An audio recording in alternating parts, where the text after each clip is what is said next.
দৰজাটো লৈ আনিব নি এইটো ভাঙি গ'ল ন আপোনাৰ সেই দরজাটো তাত আছে এখন নতুনকৈ লগাইছিলে এইখন তাতে ক'ত লগাইছে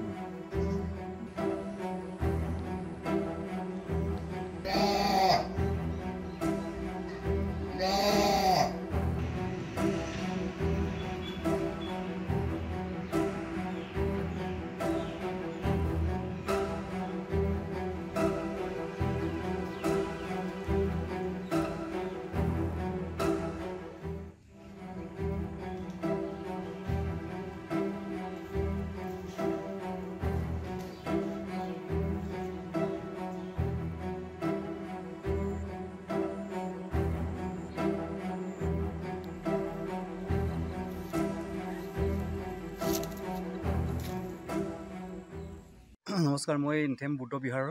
এই বিহাৰাধ্যক্ষ আজি এই বিহাৰখন বহুত পুৰণি মানে বিহাৰ হয় এই 1885 চনৰ আজি কিন্তু এতিয়ালৈকে চৰকাৰৰ পৰা আমি তেনেকুৱা একো সা সুবিধা পোৱা নাই আৰু তেনেকুৱা অনুদান পোৱা নাই আৰু এইখন নতুন বিহাৰখন এতিয়া এই নতুন পকী বিহাৰখন মানে ইষ্টাব্লিছ হৈছে 2007 চনত এইখন বিহাৰ যেতিয়া মানে কৰিছিলে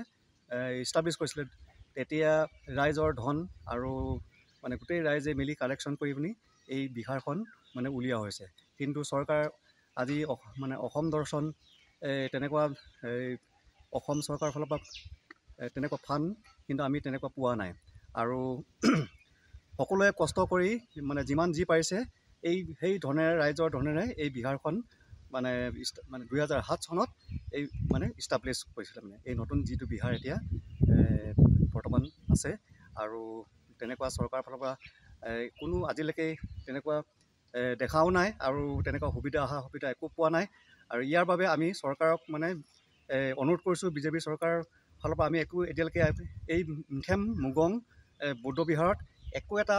আজিলৈকে চৰকাৰৰ ফালৰ পৰা মানে তেনেকুৱা সা সুবিধা অনুদান আজিলৈকে একো পোৱা নাই তাৰ বাবে আমি চৰকাৰক অনুৰোধ কৰিছোঁ যে মানে অসম দৰ্শন এই মানে যিটো 10 লাখ টকাৰ মানে এই বৌদ্ধ মন্দিৰ বা যিকোনো মন্দিৰত মানে দিয়া হয় সেই ফাণ্ড আজি আমি পোৱা নাই আৰু কিছুমানে বহুত মানে মন্দিৰত পাইছে কিন্তু এই ইনথেম মুগং বৌদ্ধ বিহাৰত কিন্তু একো এটা চৰকাৰী ফাণ্ড আজিলৈকে পোৱা নাই তো